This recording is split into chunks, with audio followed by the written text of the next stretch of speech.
and the time is only 50 minutes, and the presentation is made for 3 hours.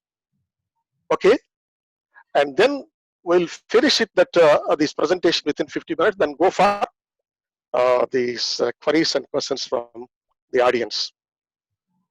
So here I request the what we call coordinator to go for the first slide. What we can say PowerPoint presentation, first item of the PowerPoint presentation. So are you clear? Is it clear? Yes. Yes, sir. Yes, sir. This is a small definition. Just I articulated it with my experience. What the research is. If you read those words continuously, you can get the small definition for it. Conception, conceptualization, carrying, organization, articulation, verification, and presentation of an idea in a scientific process. So now we can read the conception of an idea, conceptualization of an idea, organization, carrying of an idea, organization of an idea, articulation of an idea, verification and presentation of an idea in a systematic way or in a scientific way. Then let us discuss on that only on this paragraph or only on this slide. For the research, the first one is conceiving of an idea. And perception is very important. Observation is very, very important. We know even 100 kilometers, 1,000 kilometers journey starts with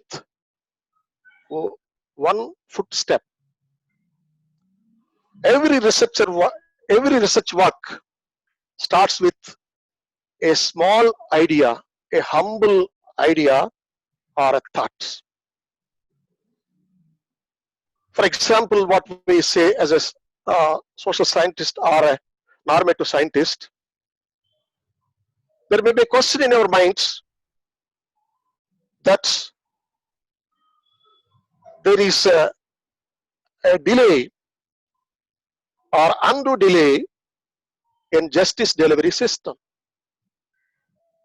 Similarly, the government of India or the states in this federal structure have miserably failed in implementing the land reforms.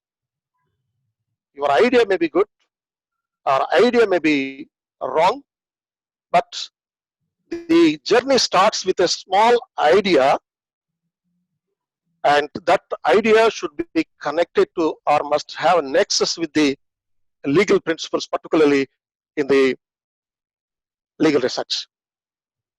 Friends, as far as the methodology is concerned, and it makes no difference whether it is a social science or a law, we have to apply the same, only with what I call thin layer of difference. Other things are the same.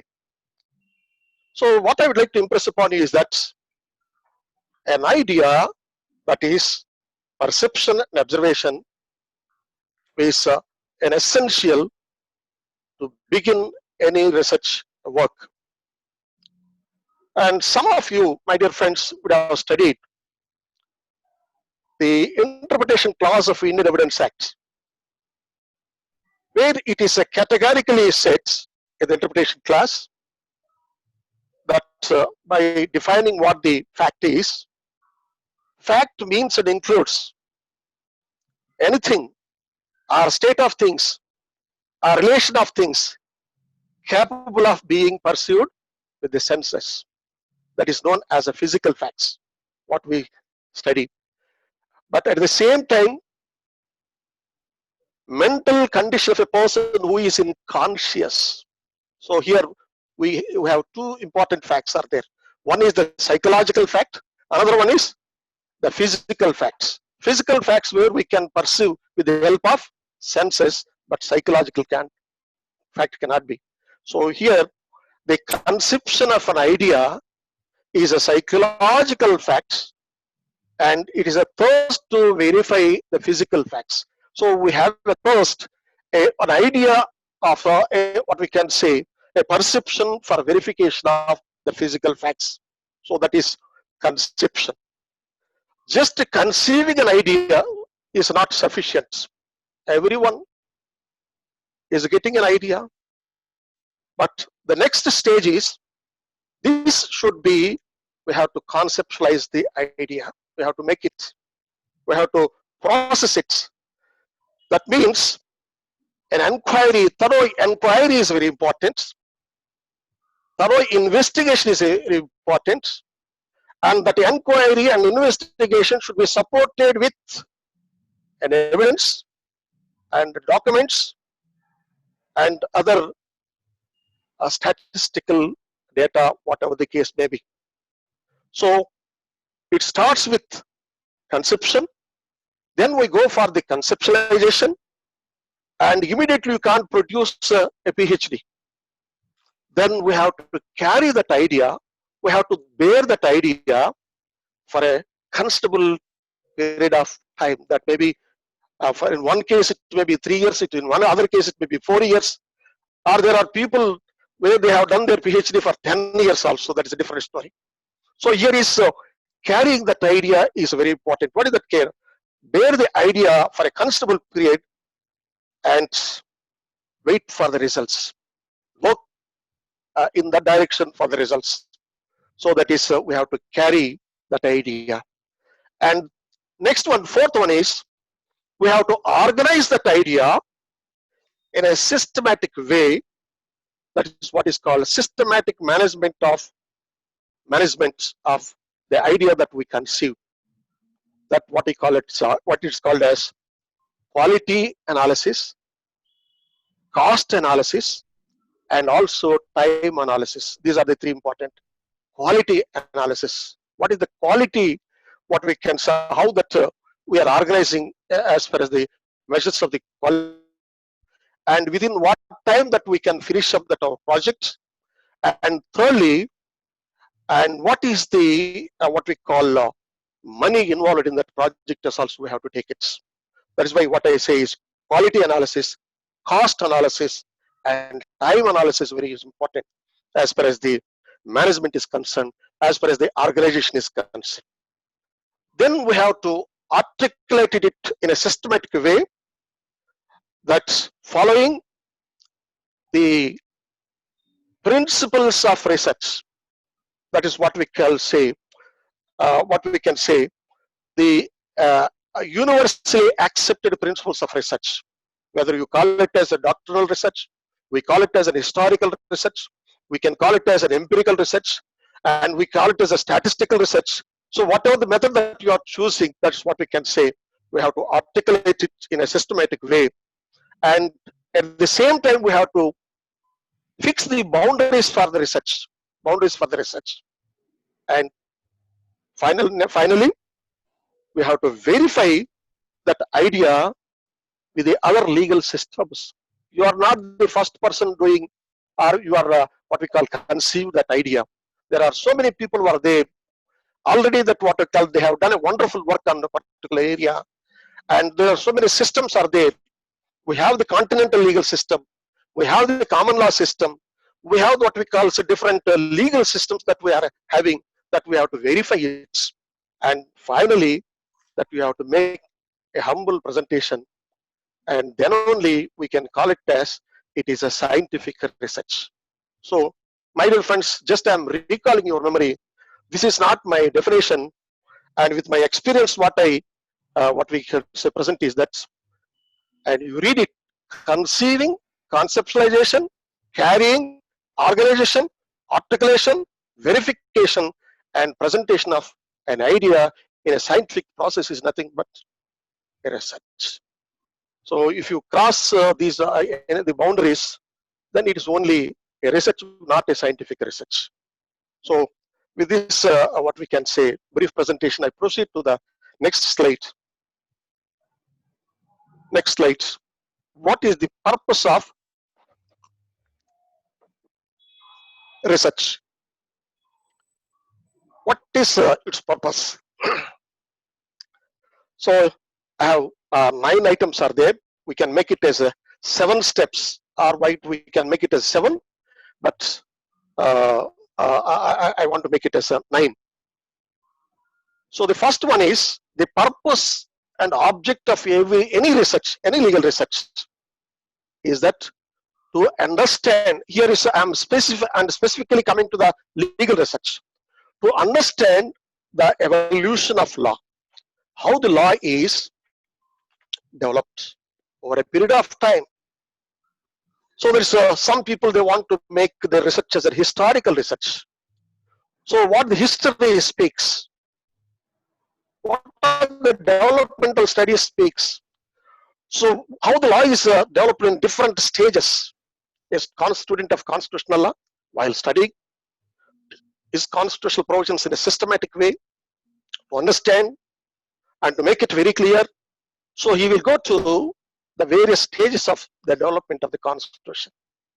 So that is why in the syllabus we prescribe that you study the Minto-Marley reforms, you study the Montagu-Chelmsford reforms, you study the Government of India Act 1935, you study the Act of 1947, the Indian Independence Act of 1947, and also you study how the Constitution was organized, articulated, and what we call debated in the Constituent Assembly, and finally how it was shaped into a Constitution that is on 26th January 1950. So without understanding these stages and interpretation of the Constitution and understanding the Constitution is a very difficult task. So therefore, so the researcher, what we can say, first of all, he has to concentrate how the law is developed from common law system to the continental legal system. So from ancient Hindu period to modern periods, how the law is developed. That is a particular topic or particular area which we have selected, and that area how the law is developed, that we have to take into consideration.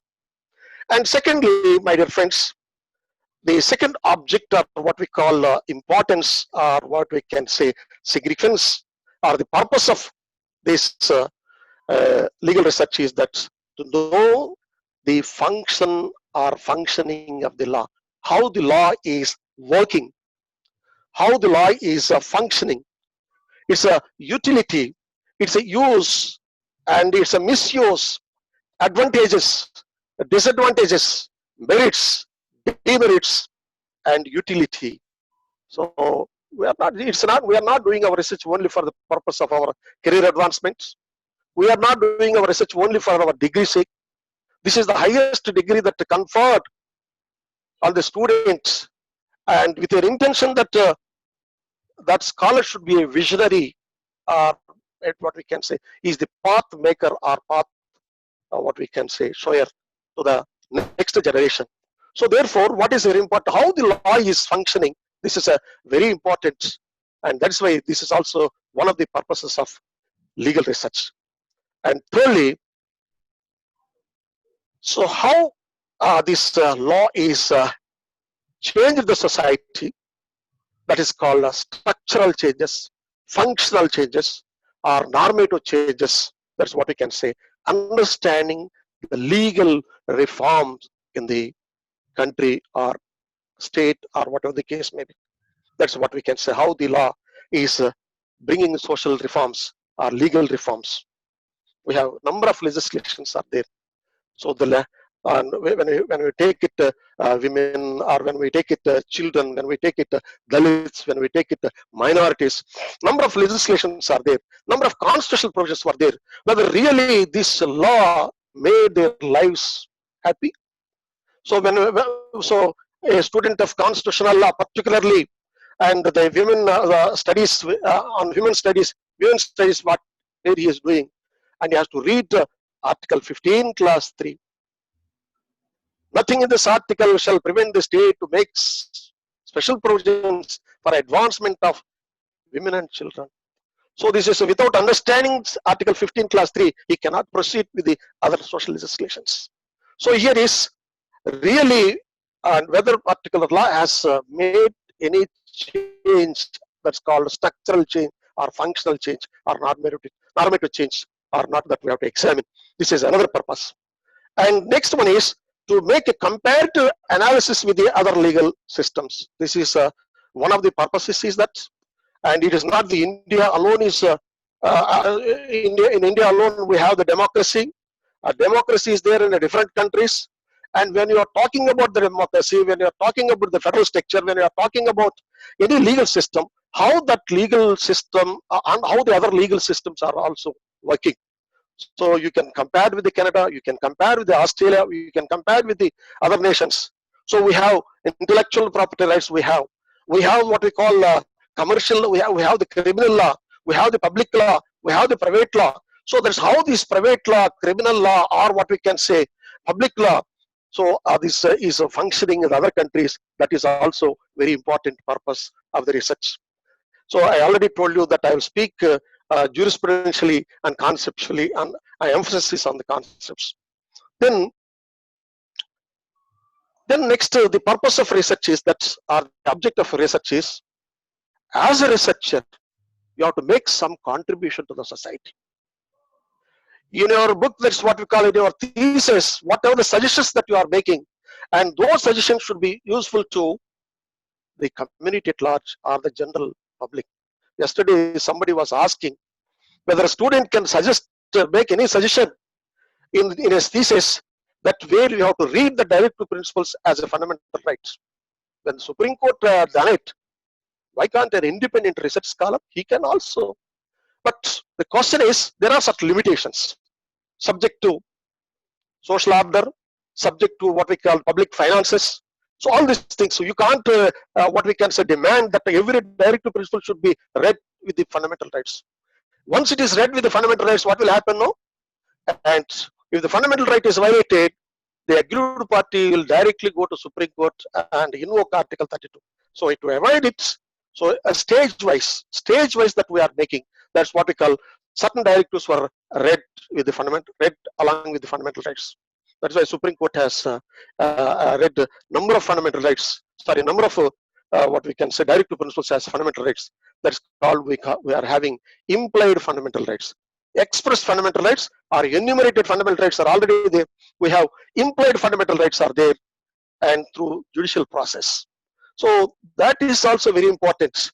So to bring a change in the legal system, or reforms, modifications, alterations, amendments, so that's what we call, you are one of the important persons, a research scholar is one of the important persons to make suggestions there. This is another important one. And to guide the reasoned judgments. So for future research scholars, your thesis should be a role model. You have to guide your what we call the conclusions drawn in your thesis should guide the future generation. That is why in assessment also, in the PhD assessment also, the university will ask us whether this research, shall we stop the research there itself, and whether this research is useful to the further studies or not. So your thesis should be an antithesis, and subsequently should be a synthesis. Thesis, antithesis, and synthesis. And again, synthesis will become a thesis, and again it will go on. It's a cycling process. That what I would like to impress upon you is that then it is a reasoned judgment should be, and to implement the law effectively and efficiently, that also your research work should help. That's also one of the purposes. So in a hypothesis, what we can say, in any hypothesis, three important components, at least one of the important components should be there. One component is that there is no law on a particular subject. Therefore, you are the right person identified, or you are the first person you identified, and therefore you want to make an empirical study and suggest to the government, or suggest to the state, or suggest to the society that we need a particular legislation. So that is one. And second component is that there is a law, but in implementation the state has miserably failed. So therefore, you are on another hypothesis that there is earlier there was no law, but you want to suggest some law. Second one is there is a law, but in implementation there are so many loopholes are there. We have to close those loopholes. And thirdly, implementation is good, and also the research, that's what we call the law is there, but you want to make what we call some additions, or you want to make some deletions, and it will strengthen the legal system. So therefore, in hypothesis, particularly the legal research, my dear friends. So that is why what I'm saying, there is a difference between a social science research and legal research. So there is a legal research, and you should identify at least one of the legal components that law is missing, law is there, it's not properly implemented, law is good, implementation also good, but to make it efficient and effectively, that you want to suggest something. So at least on one point that this vertical hypothesis that we have to frame it. That is why, so to make it, to implement the law effectively, that you want to suggest something. That is why this is another important purpose of research. And lastly, your research work should be useful to the next generation. You can't keep it in your house, and you have to, and once your research work is published, it goes to the public domain, and it will become a public document, and every person in this world is access to your research work. They can see, they can, because the purpose of research is to make the others to access and further to do further academic research. So this is my second important emphasis is as far as the concepts of research is concerned. And coming to the third one, you go to the important steps to be taken. Important steps to be taken in legal research. Important. So these are the important steps. Here also we have the 9 points are there. We can make it 7, and it's not the 7 steps of research. So we have points are there, and in each heading there is a separate slide is there for each heading, and of course the time may not permit me to go all these things. So therefore I will switch over to the other components, very important components, particularly stages of presentation of thesis, and then and I'll open it for the discussion. That is important. So here is important steps for legal research is, the first one is formation or formulation of a research problem. First research problem we have to do it, and how to do it, that will come to the next one. Then methods of research we have to identify. You can't sail on different boats, you have to take it.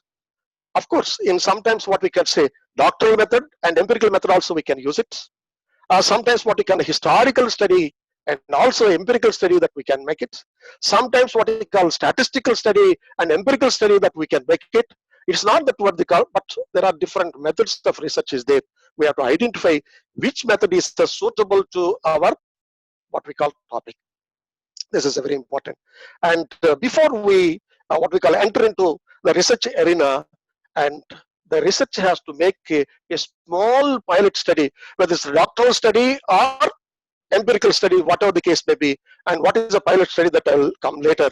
And pilot study is very important. Everything that's what we call a sample study, simply that he is making a study on that.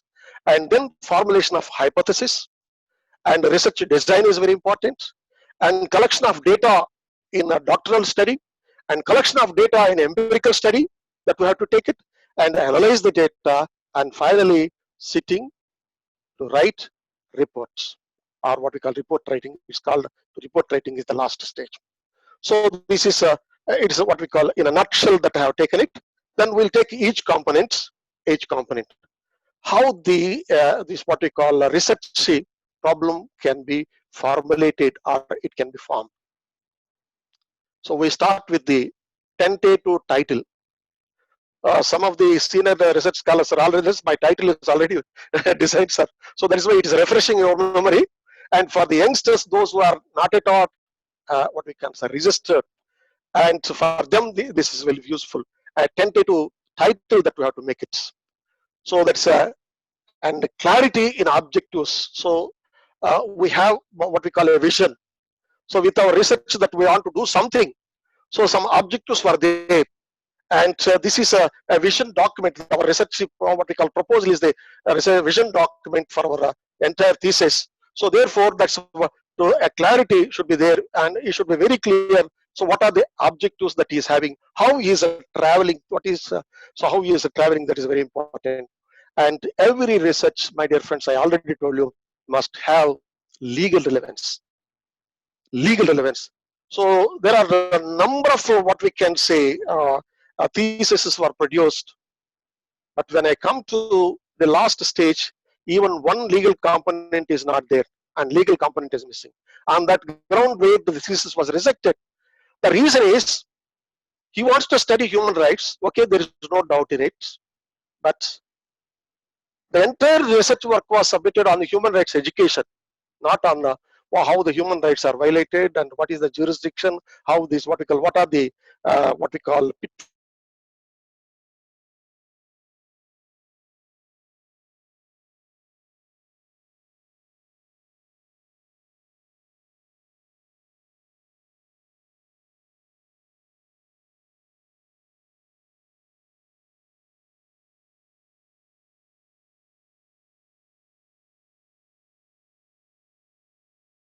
done, but only on the legal education that he has done. So legal education without legal components, what we call say this human rights education without what we call component.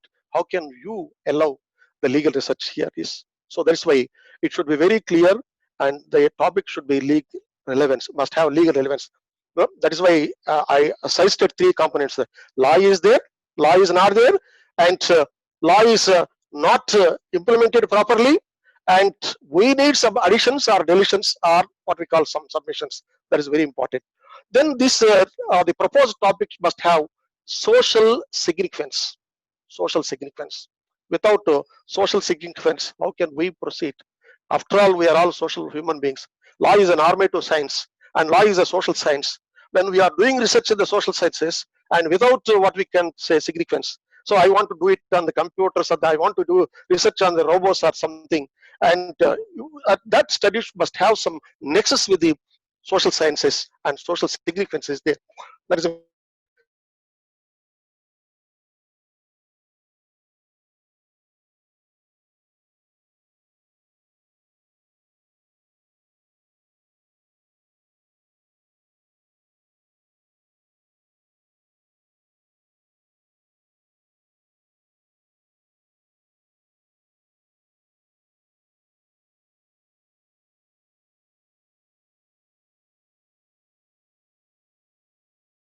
your what you can the formation of research or formulation of research is it should expand the horizons of knowledge.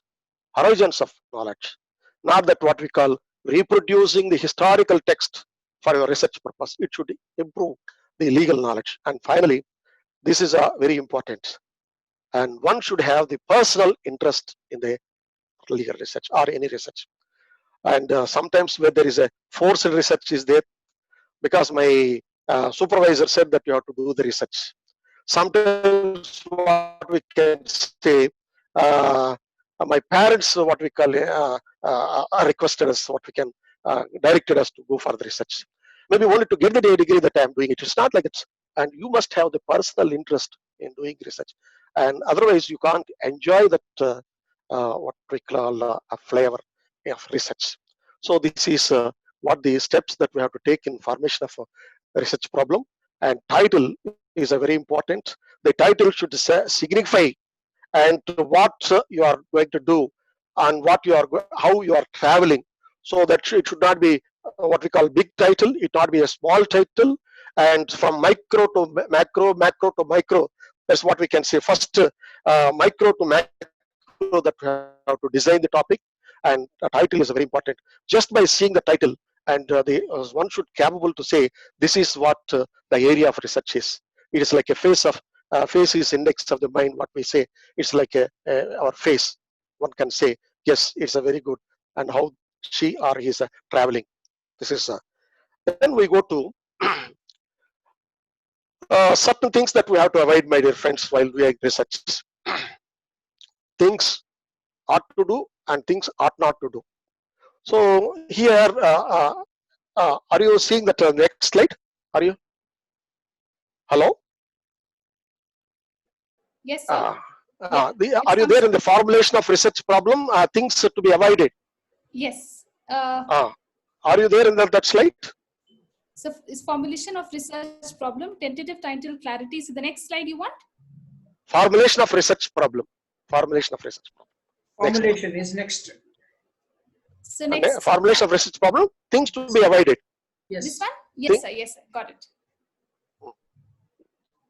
You see that this is by you may differ with it, but what is that called? Well settled research problem. Well settled already. Everybody has done it. That's what we call. You should avoid it. Everybody is writing IPR, IPR, IPR. That's okay. There are so many areas are there in the IPR. I want to do an IPR. So everybody is what we call they are special. They have a special interest in intellectual property rights, but not IPR as a title. But you have to zero down and take one component and you do it. Is it so? So there is a law and social change. The law working.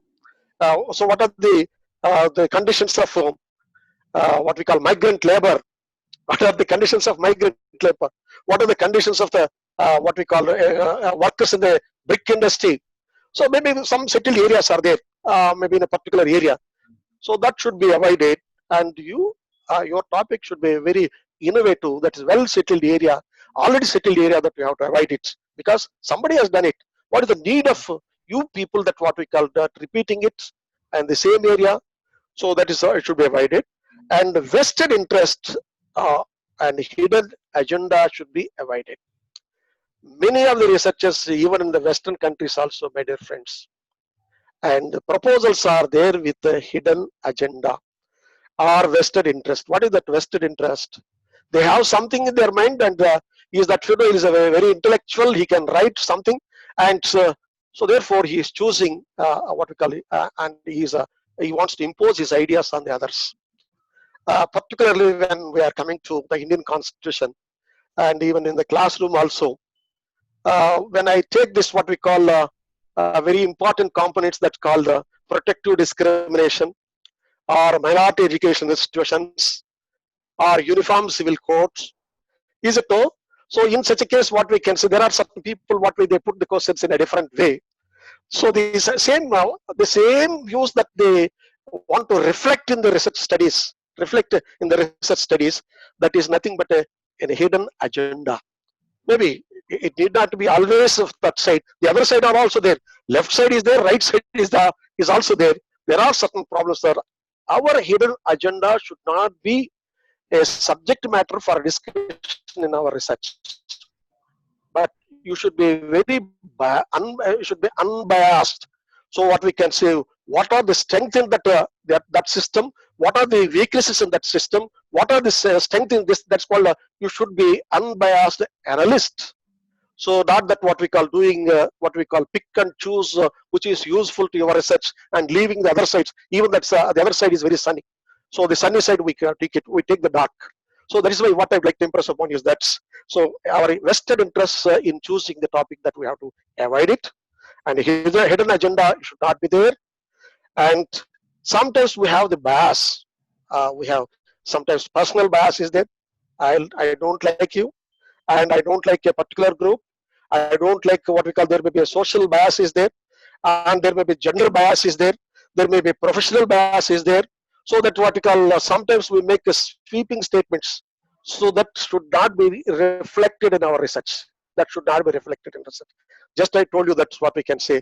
And research is nothing but searching for a black cat in a dark room by two blind people searching for a black cat in a dark room where it is not there. It's called biased statements. It's a biased statement. So that should not be, you should not start with a biased statement. It will be rejected at the proposal stage itself. And lastly, that's what we can say, our capabilities of the researcher also we have to take into consideration. So what is my capacity to do a particular research? So that should be how to do. We can't take what we call entire universe as our research project. We can't take what we call all 50 states in the United States of America as our subject for the study. It can't be. You can't stay with what we call 5 advanced legal systems for the purpose of study. That is why I already told you, from macro to micro that we have to do it. So this is a macro to micro that we have to do it. That is why, what is your capacity, your financial capacity, what is your budget, what is your knowledge, what is your physical capacities. So you should also estimate it, and don't go for the supervisor for the selection of the topic. But you have to select the topic.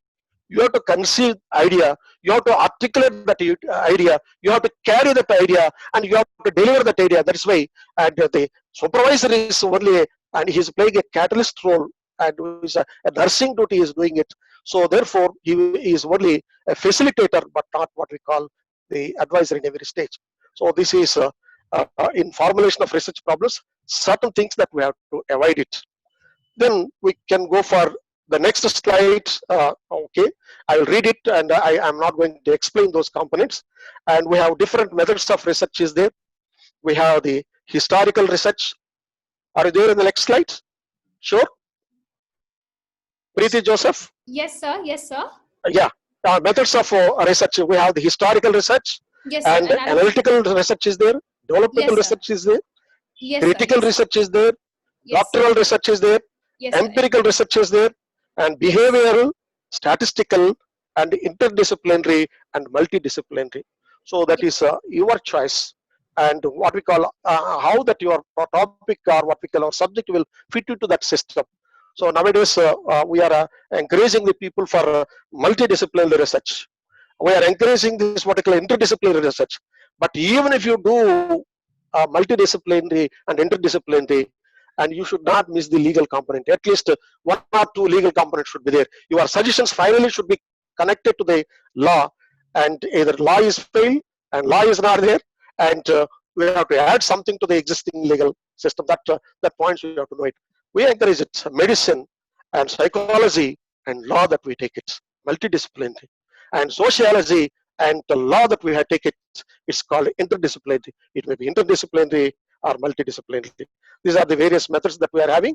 Then we go for the pilot study. Next slide. Tell me how much time that I have, and then depending upon that, I will cut my lecture. So, I think what is the time that you are going to give? Sir, I think you can go till definitely 4:15. Okay. 4:15. Right. So it's close to 20 minutes. Yes, sir. What is time now? I think it's almost so it's 3:55. Yeah, it's almost going to 3:54. be. 3:54 is Yeah. okay. Yeah, yes. Oh, okay. 20 minutes I can take it. Yes, So- yes, sir. So that's one of your duties to run along with me. Okay. Yeah, sure. So this Yeah, because you have to change the slides. Okay. Yeah. Sure, Right. sure. So we have to. But pilot study is very important. So maybe nowadays nobody is following this pilot study. What is the pilot study called? It's a sample study that we have to do it. When we conceive that idea, whether this idea can be fit into the system or not, that we have to do it. We have to make. We have to prepare the bibliography, identify the similar works as already done by the people, and visiting the resource libraries, collection of samples, and publish the statistics and publish samples that we have to take it, and consultation of the research persons and consultation of the research supervisors. When that is the stage, you are already selected the topic, you are already collected some information, you are already, this what we call visiting the research libraries and other things. Then finally you come to the research supervisor and say that's what we call, sir, this is the material that I am having. This is what we call the research work I was already done on that area. And my topic is already overshadowed with this own research work. How can I change? How can I modify my topic? That you can request, you can ask the supervisor. Then supervisor as a facilitator, he can help you. And that, suppose if it is already exhausted and supervisor says, sorry, we can't do it. And you have to, what we call, register yourself for another topic or a fresh topic, and this cannot be what we call continued. The same topic cannot be continued. So even in the empirical studies also that we have to make a small samples that we have to take it and make a small study, and because you are going to spend lakhs and lakhs of rupees on your research project, And after spending what we call lakhs and lakhs, then we say, sorry, that's my hypothesis is wrong. Of course, a hypothesis may be right or wrong, that's immaterial. It may be null hypothesis. Yesterday also we are discussing about it is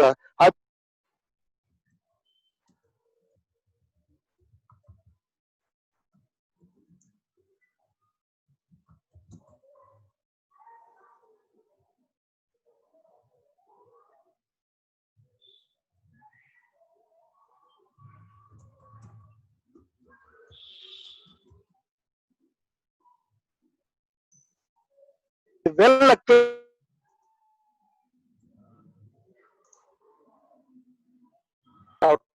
test yourself whether your subject is viable for research or not. This is it may be within 1 month or 2 months we can do it. Then ultimately you can stop. Yes, sorry, I want to change the topic. I want to go for another topic. That is why we always put one class in our what we call research regulations. And within 60 days, if the researcher comes to the department, that's he cannot do on that research, and it's already exhausted and it's not viable for research, because you're already established with the pilot study. Therefore, we stop it and we'll give a new topic.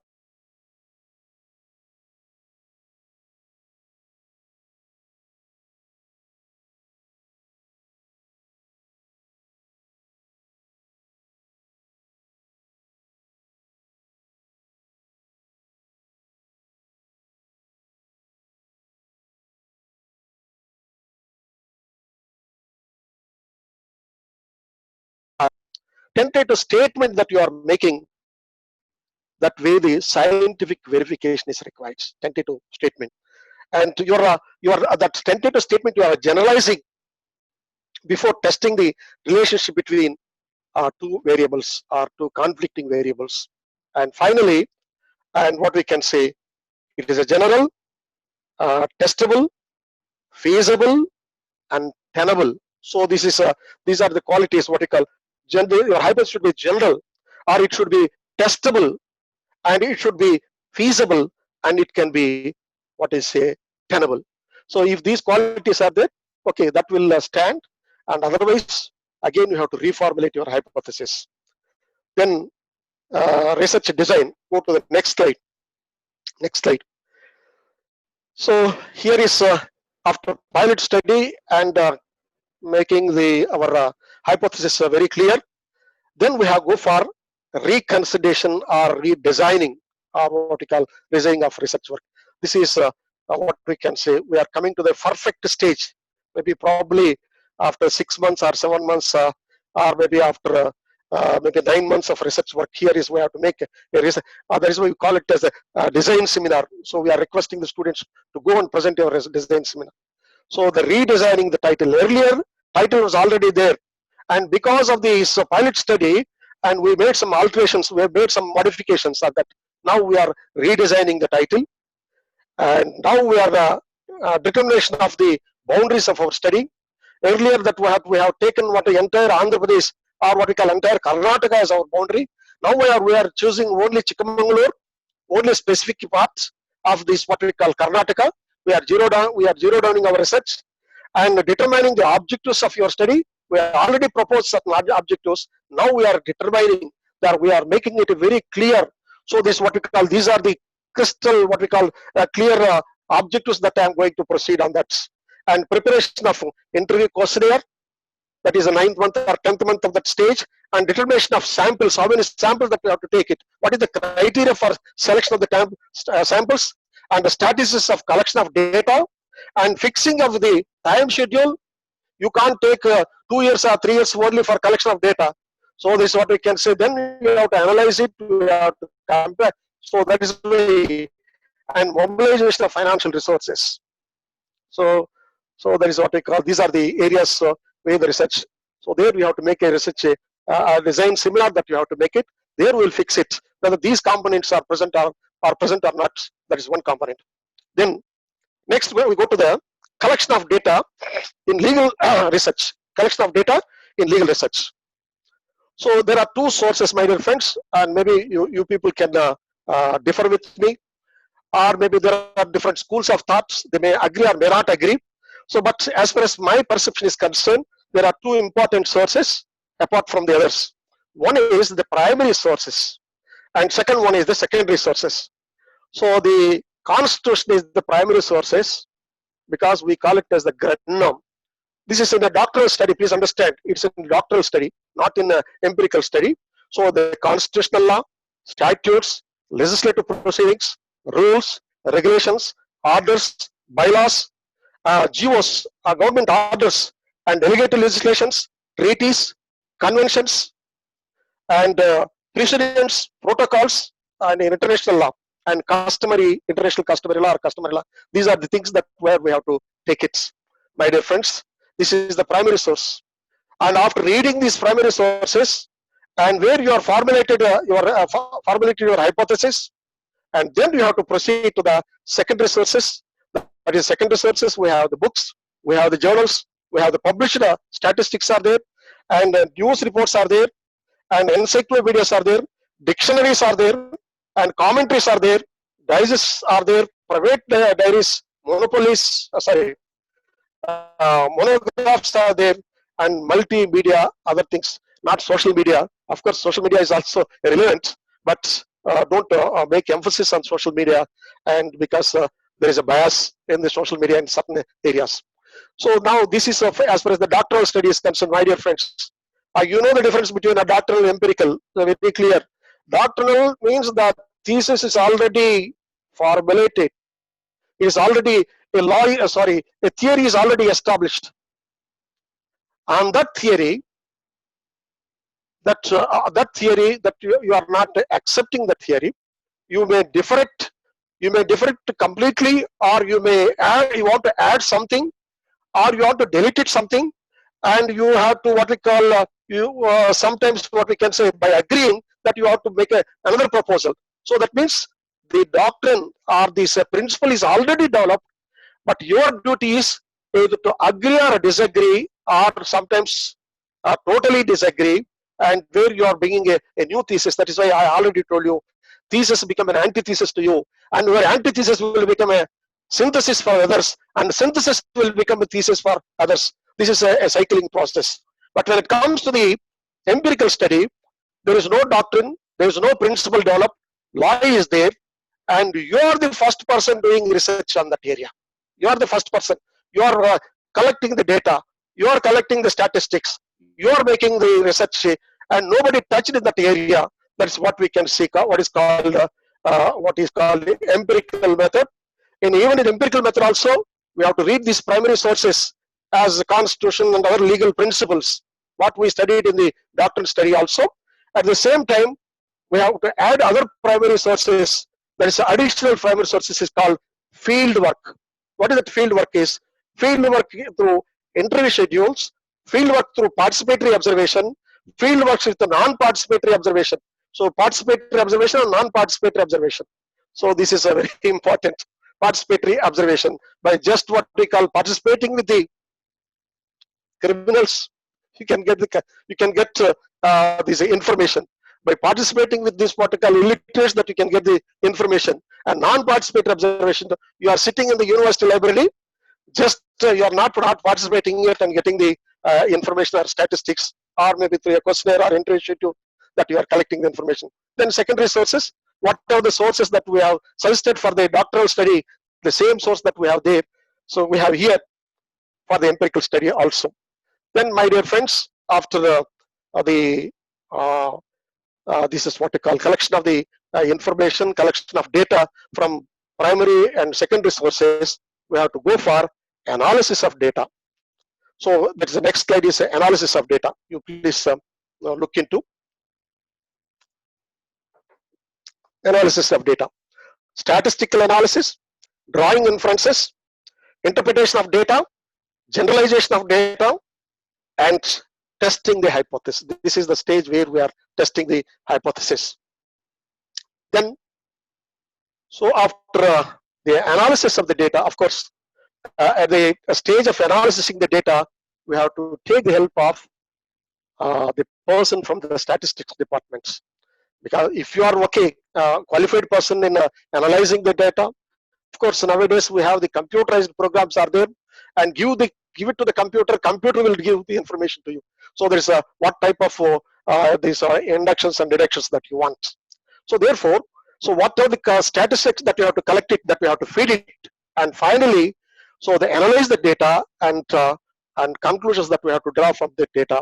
Now, the first stage of this is I'm going in a very speed because of the paucity of time, and I have to finish that and then go for you. And so number one is report writing. That is the first stage. So in our first chapter, my dear friends, in the introductory chapter, and it should be reflected. Generally, your supervisor also will suggest it. Statement of problem. What is the statement of problem that we have to present it clearly, categorically? So that is, you are proposing a research topic, and what is its statement that you have to make it. Then how it has a legal nexus, or what we call legal significance. That is called legal significance to the study. So that is a second component. And aims and objectives of your study. Even your LLM thesis also, you follow the same procedure and the introductory chapter. Then source of information, from there, from where you are getting. So who are the persons already done research on that area? That is the work, research work already done on that area, also we have to take it. And statement of hypothesis.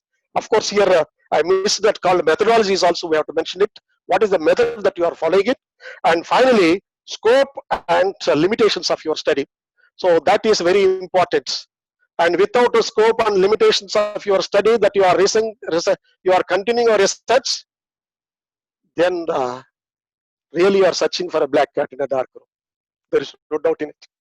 So that is you are what we call swimming in a this Bay of Bengal. So there's you can't reach to the destiny in a right time. So limitations, we have to do it. You have to zero down. This is my, because your LLM thesis is after all a small component where you have to do it within 1 month or 2 months. That you can't take the entire, all these what advanced countries or developed countries. So how you go to all the developed countries and do some empirical study? You can't take empirical study in every MPhil thesis, because you're sorry, this is LLM thesis, because it's a very small component. So there's therefore what we can say, particularly in the PhD, when you are choosing a particular method, that's first of all we have to find out what are the boundaries that that's I can. So to what extent I can swim, that we have to take, you have to estimate it. That's called scope and limitations of your study. Then this is the first stage of report writing, and the next stage is very important. So that's conceptual study in your thesis. Conceptual study, that what are the concepts that you are doing it, what are the doctrines that you are defining doctrines, and what are the historical events that you want to put it. So this is devoted, need not to be every research need not to be with all these components. Just I'm giving a model example, that's what you can say. So defining the doctrines and historical events and evolution, development of the social scenario, legal scenario, or what we call the legal developments proposed, connected to the proportion study. So this is the second stage, my dear friends, conceptual study. That's why we take it as a historical study, or conceptual study, or jurisprudential study. So that is generally our second topic, second chapter is on that. And need not to be always, just don't take it as whatever Jaykumar is saying is not the gospel of truth. It is only, I'm just with the experience, I'm sharing my ideas. So sharing my ideas. This is the second chapter or a second stage. And the third report writing, the third stage is identify the important legal framework. Are you there in that report writing third? Yes, PowerPoint presentation? Priti. So report writing, third stage. Yeah. Third, yes, sir. Yeah. It's here. That is a legal and statutory framework that we have to take it.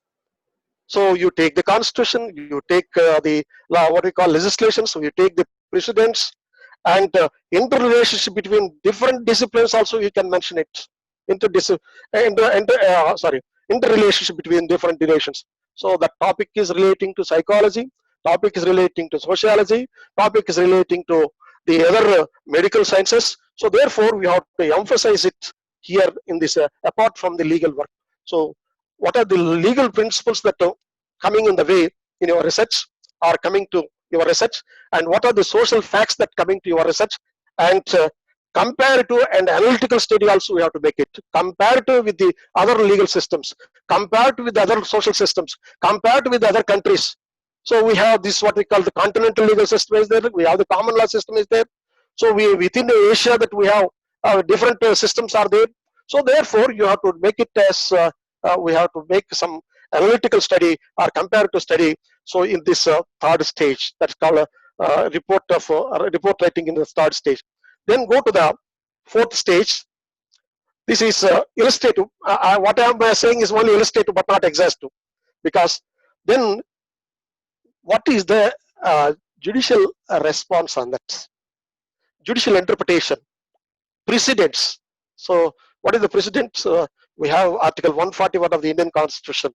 The law declared by the Supreme Court is binding on all courts within the territory of India. So we have to verify it. The law is already there. And what is what we call the position of the Supreme Courts? What is the position of the High Courts? And how the High Courts and Supreme Court is interpreting that law. So because we are in the common law system, in the common law system, the judges are common law judges and the advocates are common law advocates. So even if you supply a number of legislations, still they are not happy and they will ask you, is there any settled law in that area? Is there any precedent in that area? Therefore, we have to see what are the precedents. When you examine the precedents, then we have to examine whether you may come across conflicting decisions of different benches. So the Supreme Court itself may differ with the other bench. So it may be coordinate benches, not the what we call superior bench. So what are the conflicting decisions? And very important is that we have to take the foreign judgments also, because we are in a common law system. What is happening in English legal system that we take it? What is happening in Australia that we are taking it? What is happening in Canada that we are taking it? So therefore, and foreign judgments are also having some influence in developing the jurisprudence in this country that we have to take. And those things that we have to consider in the stage 4.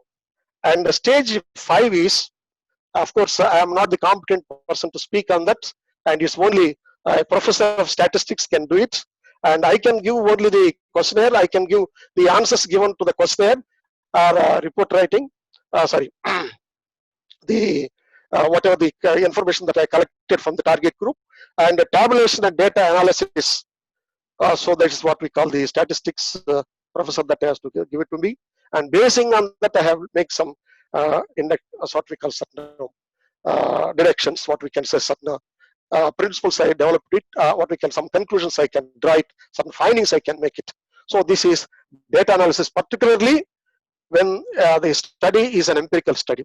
And lastly, my dear friends, that is the 6th stage, and findings, how the law is finding, how the statistics are finding, and how the social facts are finding, so that we have to find out.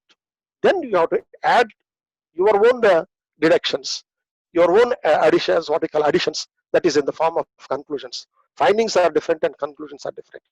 So findings that basing on your study, conclusions basing on your hypothesis or your knowledge that you can draw.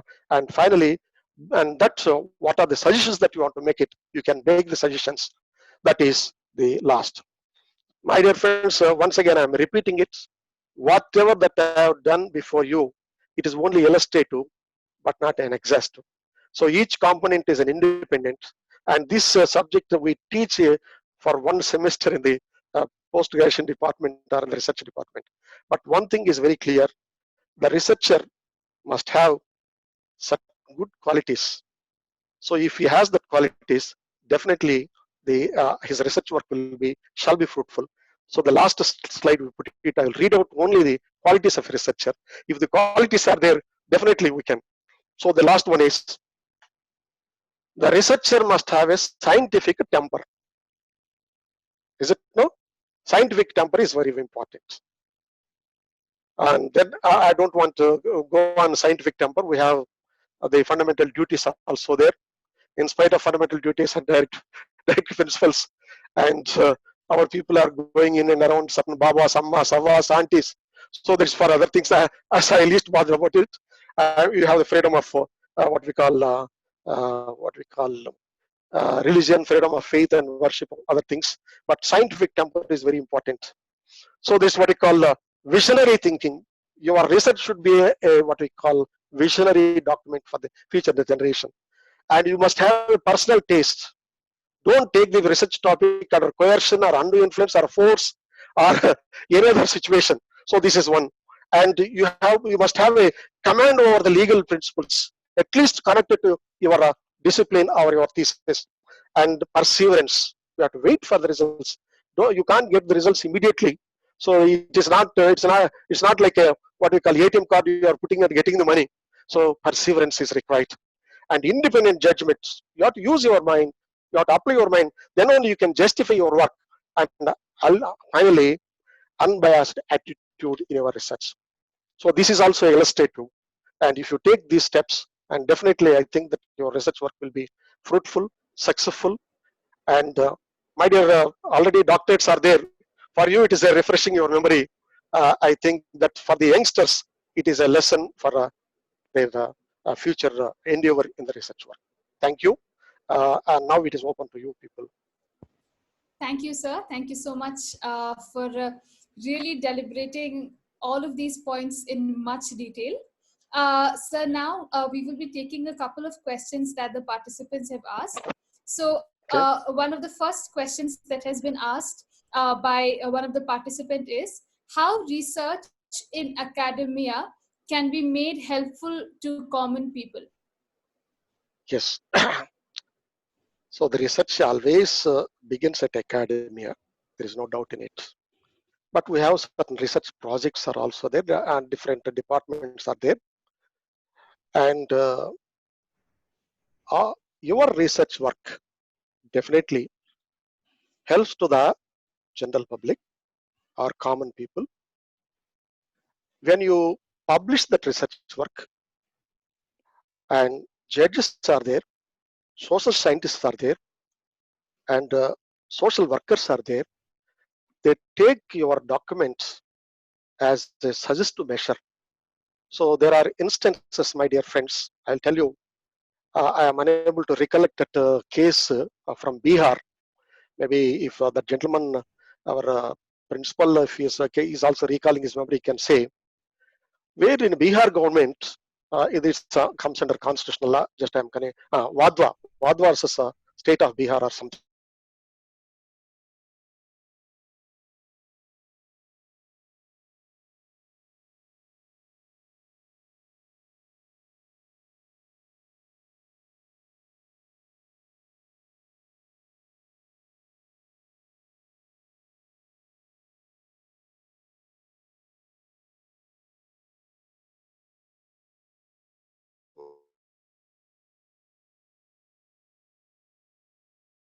To bringing to the notice of the assembly. That means the executive, that is the chief minister, is doing on his own, and what we call, they are not placing before the assembly at all. They are not giving to. This was published by a public political a professor from public administration, and the Supreme Court, my dear friends, and received that thesis, and the thesis was treated as bill, that's called public interest litigation, and directions were given to the government by saying that you are doing a fraud on the constitution, that what you are doing is you are proclaiming or promulgating the ordinance, and the same ordinance, same thing we are doing it, you are not placing it all before the state legislative assembly, and you are not at all following the democratic process. It is a mockery on the constitution, and this is what it was suggested. And where that professor was awarded 10,000 rupees in those days, 10,000 rupees, what we call for the work done, or the research work done it. So like that, I already told you, once you publish your research work, that will come to the public domain. When it comes to the public domain, definitely the people, those who are interested in that area, that field. For example, I'm interested in this National Rural Employment Guarantee Act, 2005, I think. So suppose if you publish a particular article on that, and definitely I'm an interested party, I'm an NGO that I'm working in, and I say that's what we call the government of Andhra Pradesh miserably failed, or the government of Karnataka miserably failed, or just what we call as far as to implement this National Rural Employment Guarantee Act. I can make some suggestions. Based on my suggestions, the government can increase the remuneration, or maybe they what we call regulate the work. This is why, and the workers in the National Rural Employment is a common man.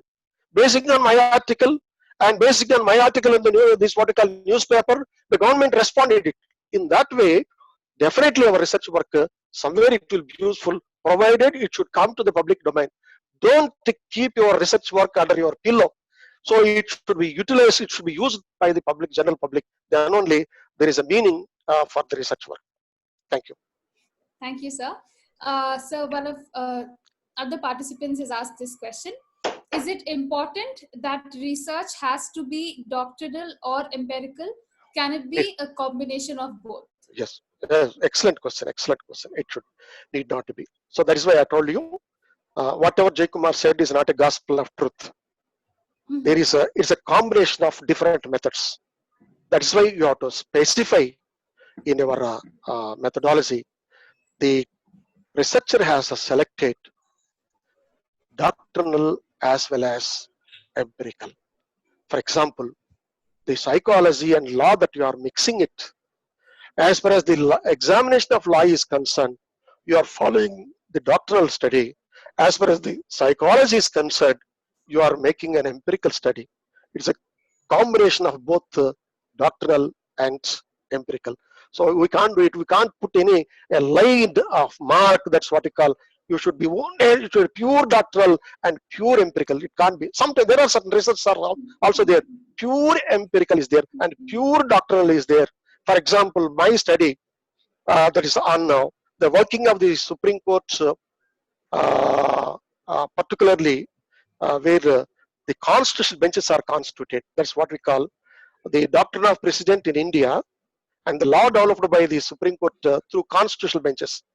My work is a purely doctrinal. There is no any empirical data. It's not there. Suppose if I apply it to a particular context, then I have to take that empirical data also, empirical this thing, and you may be. That is why I suggested it may be a developmental study, it may be historical study, or it may be an empirical study, it may be a doctrinal study. So like this statistical study, sometimes it may be a statistical study, but these are the two important components. One is the doctrinal, another one is an empirical. This is the broad classification, and other components, those components will fit into either doctrinal or empirical. So it's a very good question, need not to be, and you have to specify in the research methodology that the researcher has followed the doctrinal method as far as these components are concerned. When it comes to my 6th chapter, where the collection of data is there from the target group is distributed throughout India, and the questionnaire that I collected, that comes under the empirical study. Thank you. Thank you, sir. So one question again is, how do we determine the sample size for quantitative research? Okay, so this is a very big question and it cannot be answered maybe within 2 minutes. So that is the collection of sample. For that there are various methods are there. So first of all, what is your target group, number of what we call variables that you have to do it, and in that you have your own, you have the choice. So what is the choice is it 10% or 11%, and whatever may be. So whether this 10%, whatever the group that is we are choosing, and that should be justified, it is reflecting the target group, reflecting the entire what we call facts, that you have to justify it. That is what is called as just, fair and reasonable. These are the 3 important words you keep in your mind. So keep in your mind, just, fair and reasonable. So you can't take the samples only in Bangalore, near what we call the next house or maybe the next colony. So when you are taking the Bangalore as one unit, that you have to take the east zone, west zone, south zone, north zone, like this.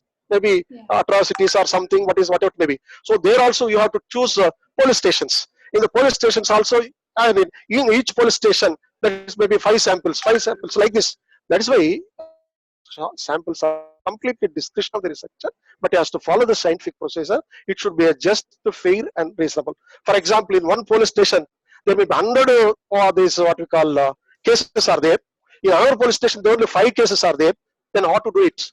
So when we are so in one police station we are taking 5 cases, in another police station we are taking only 5 cases out of 100. So therefore, first you have to collect the information, and basing on your wisdom, and where the scientific methods are also there. And I am not authority on that area. In fact, and these things that we have to take it, particularly the empirical area, right? Thank you, sir. Thank you It so depends, much. to supplement what sir has stated, it depends upon Yes, the yes. Somebody can. population. And suppose say we may even adopt stratified random sampling, and if there is a homogeneous group, or depending upon that homogeneity, we might select samples only. Again, Mr. Balla, Yes, again that the question will come, that is what is that homogeneity, what is that heterogeneity, yeah, how yeah, to distinguish. That is why that's correct. you You have minimized it, choose. Shani. Yeah, you have to choose it, but it should be just fair and reasonable. So you Okay. can recall your memory of Manikek and this case. Yes, sir. Should be just fair and reasonable, and sample should be just fair and reasonable. Yes, sir. Yes. Okay, sir. Thank you. Thank you so much, sir. So now we would be concluding this session, and I would now call upon Mr. Rajiv Gopinath to kindly, who is a co-faculty, to kindly come and deliver the vote of thanks. Right. Thank you, Professor Preeti. It gives me an immense pleasure to deliver the vote of thanks for today. I am compelled to quote Douglas Wood at this point of time, who said that the heart which gives thanks is a happy one, for we cannot feel thankful and unhappy at the same time. I think this is an expression that could be reflected on today's session by Professor Y.F. Jaikumar sir. So at the outset, I would like to thank the chief guest for the FTP. Thank you at this juncture, because the precise detail in which you have dealt with the topic today, and you have given us a wonderful feast of a session for today, sir. Thank you very much. And Thank you. Oh, sorry. And at this point of time, I would like to thank Reverend Father Josco TPD and Reverend Father Augustine George, the principal and vice principal of Christo Jayanti College, in their absence. They've been a guiding force to us. Thank you, fathers. I would like to thank Reverend Father Emmanuel PJ, our director at Christo Jayanti College of Law, who has always shown the support for us to conduct programs over and over again. Thank you, Father. I would like to extend my thanks to our principal, Professor Dr. Mohan Rao Bulla, who has been a force again and again, inspiring us at every step to do programs and conduct such events that's going to enrich everybody. Thank you, sir. And I would like to thank the participants joining in for today's program, for being a wonderful set of participants who are asking all of the questions at a detailed manner so that we could have an enriching experience. Thank you, participants. And lastly, I would like to thank the technical team of Christo Jayanti College, who has been working behind the screens to make sure that such flow of knowledge has been delivered to all of us seemingly and without any hitches. Thank you, technical team. And with this, I would like to end my vote of thanks. Thank you, and I remain. We recognize the presence of various resource persons, and there was the presence of esteemed Honorable Justice P.S. Narayana, who had taken part in the proceedings quite for some time, and we appreciate sir's keen interest in attending the session, and even Major General Sharma sir. You have been very, very actively participating in it, and we take note of that and appreciate your interest. Thank you very much, one and all. Thank you so much, Professor Rajiv, and thank you, Principal sir. Now, immediately after this session gets over, we will be sending out the feedback forms. Kindly make sure that you are responding to that as well today itself. And we'll be meeting tomorrow again at the same time. Thank you so much. Thank you once again, Jaikumar sir, for your for your time and lecture today. Thank Thank you. you. Thank you. Professor Thank you. Preeti, are you listening to me? Yes, Father. yes, yes. Sir. Are you listening? Huh? So Yeah. once again, I thank the institution, the management, principal, the participants for patiently listening to me. Maybe they are from different places now. In fact, you are the, I can see you that not the others. So as if that I have only one participant. Generally in LLM, in the master's law, so in the master's degree, we have only one participant is there, or two participants are there. So like that, anyhow, thank you for all the members for making. Sir, this is the platform where you have your present designation has been announced. Yes, it is Yes, first sir. time because I kept it. Yeah, I request Father also to congratulate sir for taking up the assignment. no. Yeah, So anyhow, I will go there and send officially the invitation. yes, Okay, yes, and sir. designation. Very Thank you. great, Thank you. sir. Convey my greetings we to have- we sir. had a very Father, great sir. research presentation from an astute scholar, researcher, and we are very grateful to you, sir, for acceding to our request and participating in these sessions.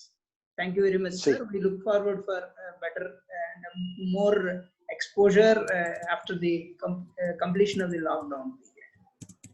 Thank you. Yeah, and also, Thank you, sir, sir. once Father. the quarantine is over, we request you, please kindly consent to come and visit our campus as well. And we also send the same request to all the distinguished participants in various parts of your expertise.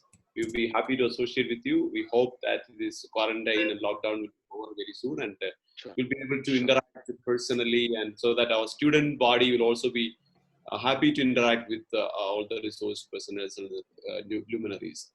Jaykumar sir, We have your very good friend Professor Nageshwara also joined. Sorry Professor for the Nageshwara. Professor Nageshwara also joined. Who is that? Professor Okay, Nageshwara. Professor Nageshwara. Right. Friend, not teacher. So there is a teacher Friend professor of- is there. That is friend Professor of the- Nageshwara. Friend is there. Friend. Okay, how is he? That's okay. Convey my greetings to him, Yes. and I will talk to him by phone. Father, sorry, Thank Father, you, for sir. interrupting. No. Thank you once again, all of you participants. We'll be meeting you again tomorrow. We have a wonderful session again at 3 o'clock. We'll be seeing you all. Yeah. Thank you. Thank you, sir.